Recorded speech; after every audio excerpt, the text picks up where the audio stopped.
Can we start? Sure. Yeah. Yeah. We're just having a conversation. Yep, pretty much. I'll do. Can I jump in? Okay, cool. All right, so this is Coffee and Riffs, and we're here with Mike from Russo Music in Asbury Park, and Mike works here as well as dominates pedal collection and knowledge and everything drone, sort of. Yeah. I mean, I feel like this is the board that Dan should have. Piacek should have. But that's a different story. So, yeah, Mike, if you just want to, this is a pretty complex setup. So, do you want to run us Sure. through this? Sure. And really, we were talking about sort of your philosophy on why you have this many pedals, or why it's worth it to have a board that weighs so much and is hard to move. Yeah. The minute I'm too old to carry it, it's gonna be something else entirely. Maybe I'll do one of those multi-effects boards or something. Probably not. But I some people like paintings and obviously different types of art. I look at all these and I'm by the creativity and everything, kind of blown away by what you guys come up with. So I was telling you before about the first time I heard a Memory Man kind of self-oscillate. That's kind of what got me started with all this stuff. And I've been just buying stuff ever since. And if I always said that if I can make 1 second of one song sound even a little bit better or more interesting or a little different than somebody else, then to me it was worth spending the money on it. Started collecting some of the older Boss vintage stuff, some of the older electro-harmonic stuff, and then down the rabbit hole it went. I used to make my own boards, and I've had this case since 2005. But it's when I had a lot less stuff, just much bigger stuff. I've had these Moogs for quite a while, and I used to have a lot of older, like I said, older electro-harmonics pedals. And as I got more into some of the crazier stuff that you guys were coming out with, and the stuff that obviously I love the stuff that Jack DeVille does with Mr. Black, and this new Count to 5 that's by Montreal Assembly is just insanely awesome. And it's great that you have so many things to choose from in terms of I guess sonic expression, not to sound too corny about it, but the problem with having something like this size is the more stuff you run, the worse it kind of tends to sound if you don't use good stuff. So the infrastructure, spending all that money on that kind of sucked, but it was necessary, because if not, you're the dude that shows up to shows with this enormous pedal board with his guitar not working, and then everybody kind of laughs. And has that happened personally? Is that? Oh yeah. Okay, I was wondering why that got the reaction it did. So all these cables I obviously made, and there's 3 Voodoo Labs things under here, and I got this True Bypass looper, and I didn't ask for Comic Sans font on each of the loops, but he did that for me free of upcharge, so I thanked him for that. But again, like I said, if I'm not really interested in playing rock music or anything like that anymore these days. I just kind of like to create sonic landscapes and have fun with it. Good enough reason to have. It's always funny. Heavy. It's always funny because people are always like, who needs that? And that word "need" in this industry is the worst possible word you can throw around, because nobody needs any of this stuff. And for people to look at stuff like this and other different boards with different wacky stuff on it and say, well, that's useless. What is somebody going to do with that? It's there's not everybody's out in a bar or a club playing, blues licks or cover songs or just playing rock music. There's a lot of other people that just want to make sound. And right here, dog. That's Scott. He's the resident shop manager. Keeps this place running. Really on my cover, man. Well, listen. You're the only cover band I like. He does an Aha cover band that's just completely phenomenal. Yeah. Wait, real? No. I got all excited. But I just psyched on anything new that comes out that is a little bit different and a little bit interesting. And to seeing all these companies coming out, breaking ground, not just making like clones of Sure. big muffs or whatever. You know, it's really cool to see, you know, the innovation and kind of pushing the envelope a little bit. And you know, I've never been that guy either that has to go to a store and try a pedal 15 times before it's like, oh, do I want this? If I read about it and I see it and it looks like it can do something interesting or I can get some sound out of it, if I have the money, I just buy it. Yeah, totally. How do you have? And we talked about it earlier, but how do you have your loopers set up? So there's basically two of these true bypass loopers. This is a 2-channel and this is a 12-channel. This one I bought. This one my friend made me. So basically, we'll start with this one. Everything on the pedal board is running, with the exception of these two pedals, runs through this channel here. This Mantic Flex and the Eye of God sounds really, really awesome together, but it has to be first in the chain. The issue there is, like, obviously colors everything else if I did feel like just playing clean guitar for whatever reason. So I have these two running through this and the entire rest of the board running through the other channel. Now with this, I kind of have stuff grouped together. You know, while there's no real rules, you know, there's like a loose order of operations that I guess everybody pretty much follows, sort of. Yeah, you know. starting point. Yeah. Usually, Yeah, I mean, like the Dark Star, for example, I don't have at the end of my chain with the other reverbs. I have it with my Bit Crusher because it does some really interesting glitchy stuff that matches really well with the Geiger counter. You know, the reverbs I have in one loop, I have 2 delays in another loop. You know, I have the judder and the count to 5 through another loop. The phaser and the Shepherd's End flanger through another loop. A few of the fuzzes through one loop, and then my Great Divide and my noise swash through another loop.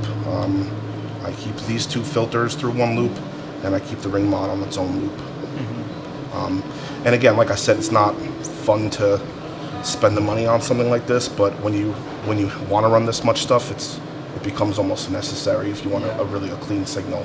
Yeah, it's You know. definitely a safety net. I still like, you know, I do play like just regular guitar with reverb or delays on it, you know, but it's nice to be able to, you know, do other things. Yeah, it's interesting to the idea, that you've been able to take groupings of maybe 2 to 3 pedals, and like that's the sound that you work with, and the Sure. way those 2 pedals work together, rather than like this is just going to be the delay, Right. this is going to be the reverb, Right. this is the overdrive, and whatever's on is going through there at that moment. So Yeah, and it's nice to kind of have things paired up with different things and have different combinations. Like I wish I had room for expression pedals for all this stuff, and I have a control processor for all this that I used to have on here. But, you know, as you make sacrifices as with anything, as soon as I got these 2 and this, I said, okay, well, something's going to have to go. And the fact that I had, you know, a bunch of TRS cables like plugged into there and into the backs of these, it just, you know, made it clear. And I'll use that through a couple of my synthesizers anyway. So, it, you know, kind of had it, you know, it was a logical choice to kind of go. But yeah, I mean, everything here is, you know, again, neat is not a word you'd throw around.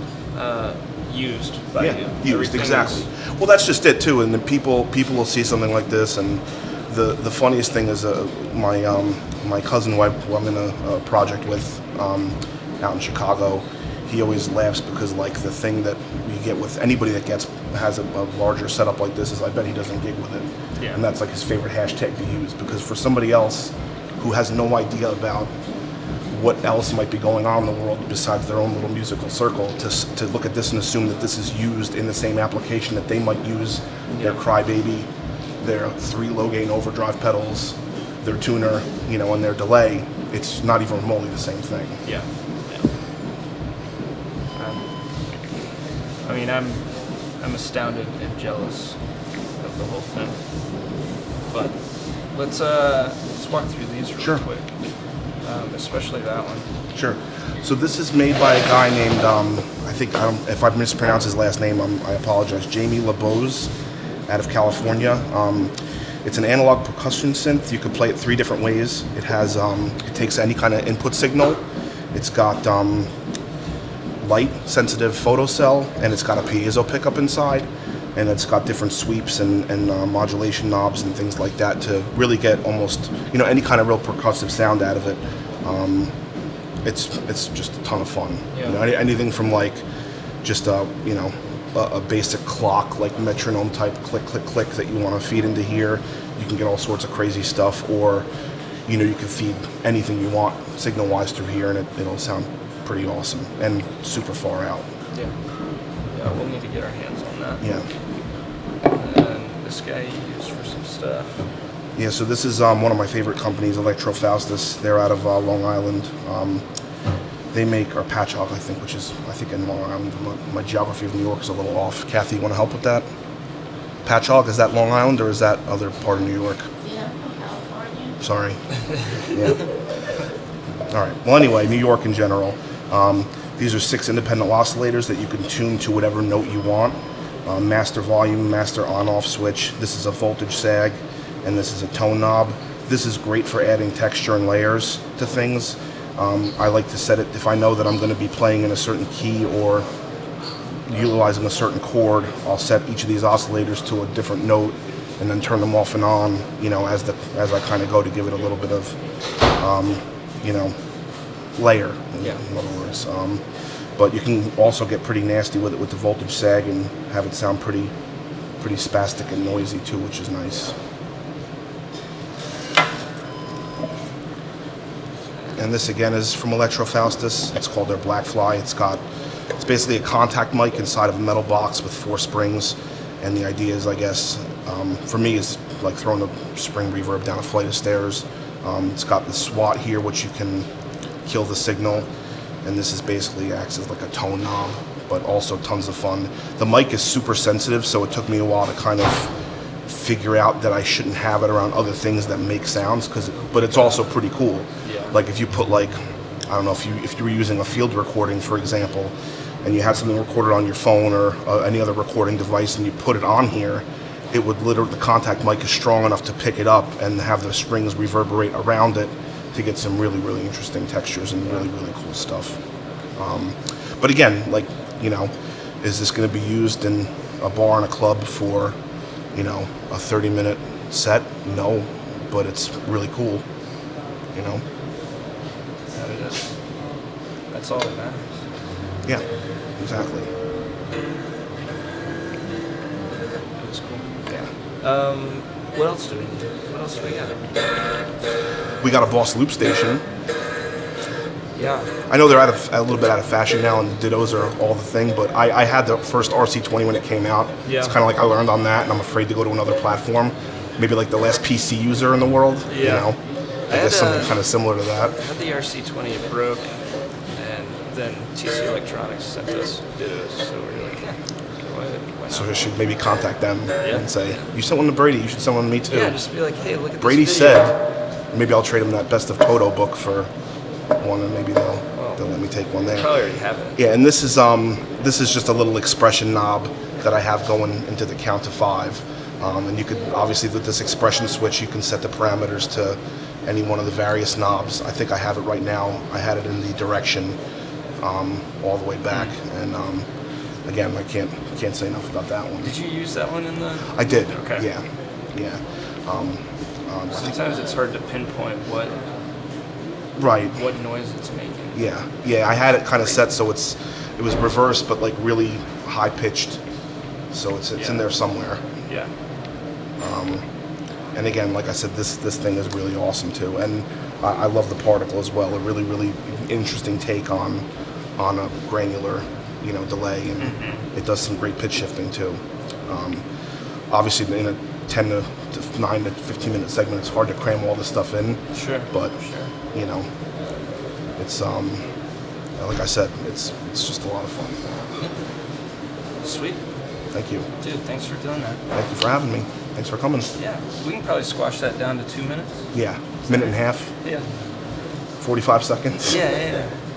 Save on bandwidth. Yeah. Is that what it is? Bandwidth? I don't know. Disk space? Is there still disk space? Disk space. Yeah. Sweet. That's great. Thank you guys. Yeah, absolutely. And that's impressive and a whole